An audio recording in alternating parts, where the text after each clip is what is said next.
Sebab manusia dah mula masa tu memang sebagaimana Nabi sebut. Nabi SAW sebut bila akhir zaman, setahun ibarat sebulan, sebulan ibarat satu hari, seminggu ibarat satu hari ibarat satu jam.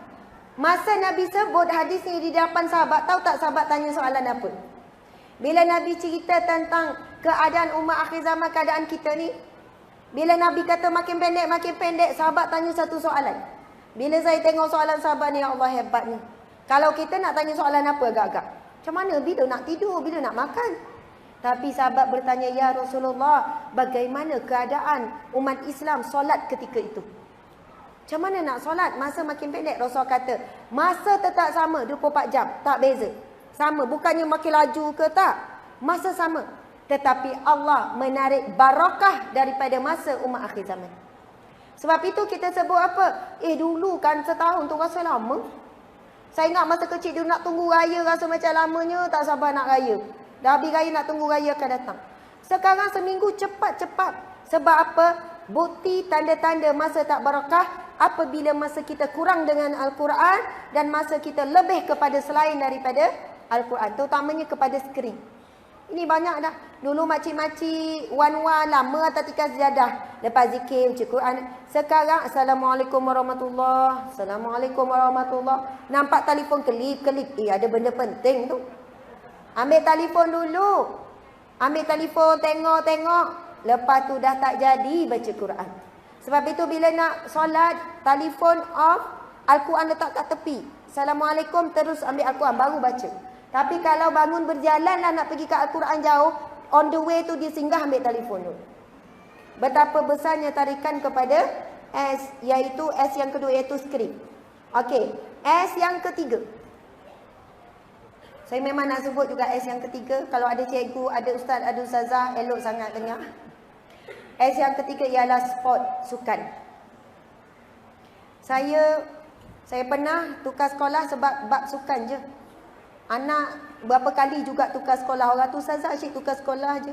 Tapi dalam keadaan dia orang setujulah, bukan paksa, bukannya diktator. Tetapi kalaulah sekolah tersebut tidak boleh menjaga batasan pergaulan, kita jangan salahkan cikgu, ustaz, ustazah.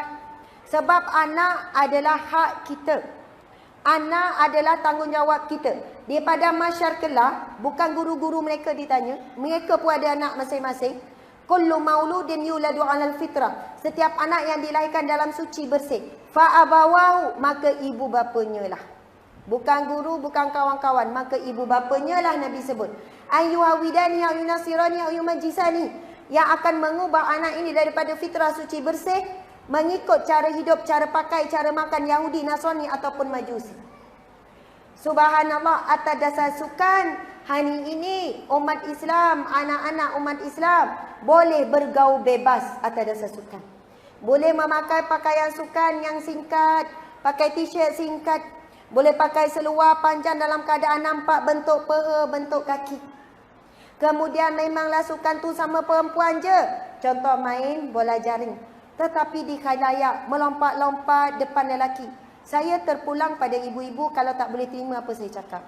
Secara peribadi saya tak boleh terima apabila anak perempuan saya terkinjal-kinjal di hadapan orang lelaki yang lihat.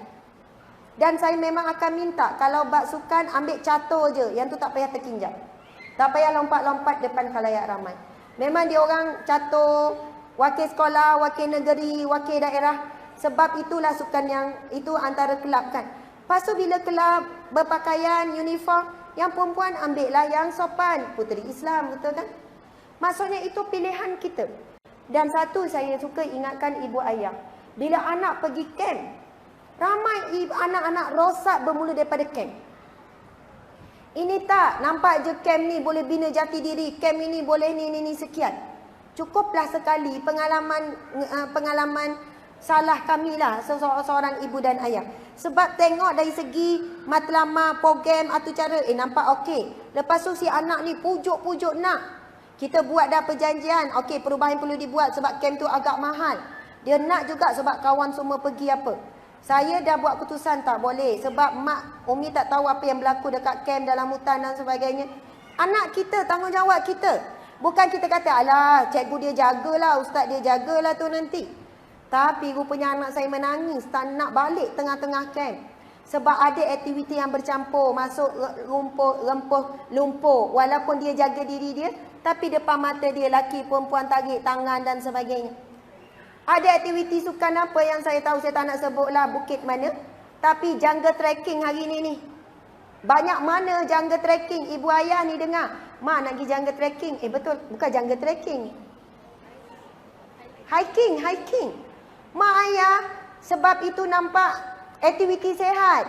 Pergilah mak nak pergi hiking ni dengan kawan-kawan perempuan belaka. Memanglah perempuan belaka, yang tu grup lelaki belaka. Dan banyak mana penguatkuasa orang buat sekian-sekian, jumpa macam-macam. Kalau sebut benda kondom dan sebagainya atas hutan tu. Banyak penzinaan berlaku dalam hutan tu. Pergi dengan pasangan masing-masing. Banyak sangat. Rosak sebab hiking. Ingat hutan tu bila grup tu masuk, grup lain tak ada ke? Campur. Bila dah hiking semua, solat tak solat, pegang tak pegang. Tapi pernah satu ketika buat apa? Hiking. Buat hiking yang catat book of record. Pernah berlaku tahun lepas ke tahun sebelum tu. Memang saya tahu. Sebab elan tu dikeluarkan. Yang mana buat hiking terpanjang. Nak buat catat rekod ni. Yang mana akan pegang tangan daripada bawah bukit sampai ke atas. Dan bila saya tanya orang yang pergi, dia akan saling pegang tangan, tak kira lelaki perempuan. Ini adalah di kalangan orang Islam. Bukannya non-Muslim yang ikut hiking tu. Maksudnya dia pegang-pegang, sambung. Lepas tu bolehlah catat book of record. Tapi yang ikut adalah remaja Islam, perempuan dan lelaki. Seronoklah. Na'udzubillah min zalik. Atas dasar sport, perasan atau tidak. Semangat rumah sukan ke, semangat itu ke, semangat ini ke. Jati diri anak orang Islam sudah hilang. Soalannya kalau tak ikut perkembangan, kita ketinggalan. Ibu-ibu, ini zaman akhir zaman. Kita sudah pun di ambang kiamat. Betul-betul ambang kiamat. Kalau ibu ayah yang faham, yang sedar hakikat ini, memang akan beri tumpuan fokus kepada apa? Kecintaan kepada Al-Quran. Minta doa dengan Allah. Walaupun doa itu biasa dibaca setelah solat kan. Tapi bukan setelah solat, setelah baca Al-Quran. Baca doa tu. Allahumma arhamna bil Quran. Okey, cuba baca sama-sama. Bismillahirrahmanirrahim. Allahumma arhamna bil Quran. Waj'alhu lana imama wa hudan wa rahmah. Allahumma zakkirna minhu ma nasina, 'allimna minhu ma jahilna, warzuqna tilawatahu ana al-laili wa atrafan nahar, waj'alhu lana hujjatan ya rabbal alamin. Amin ya rabbal alamin. Bayangkan maksud doa tu, Allahumma arhamna bil Quran, ya Allah rahmati kami dengan Al-Quran. Waj'alhu lana, macam mana sambungan dia? Allahumma arhamna bil Quran. Lagi? Waj'alhu lana imaman, dan jadikan di kalangan kami imam, petunjuk. Lagi? Wa nuran, cahaya. Maksudnya Al-Quran itu jadi imam kita, jadi cahaya. Wa nuran, wa hudan wa rahmah, dan menjadi petunjuk dan juga rahmatmu ke atas kami. Lagi kita minta apa lagi? Allahumma zakirna minhu ma nasina. Ya Allah, ingatkan kami bila kami lupa. Lagi?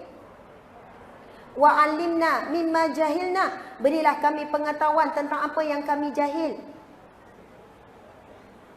Dia kalau lagu ingat kan? Allahumma warzuqna tilawatahu, dan rizkikan kami untuk membacanya. Ana al-laili, malam dan juga siang. Ana al-laili, siang dan malam. Wa atrafan nahar, waj'alhu lana hujjatan ya rabbal alamin.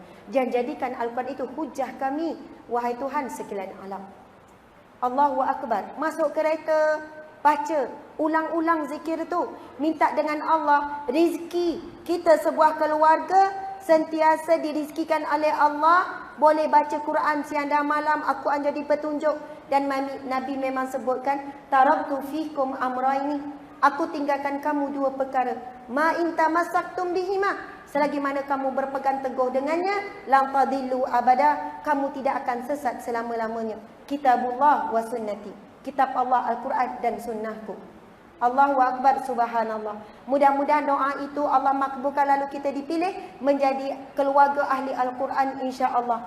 Fokus, tumpu, usaha, ikhtiar. Itulah tujuan kita diciptakan oleh Allah, iaitu untuk menjadi hamba-Nya. Dan tujuan Allah ciptakan kita untuk dipanggil masuk ke dalam syurga-Nya, bukan dicampakkan ke neraka-Nya. Amin ya rabbal alamin. Subhanallah.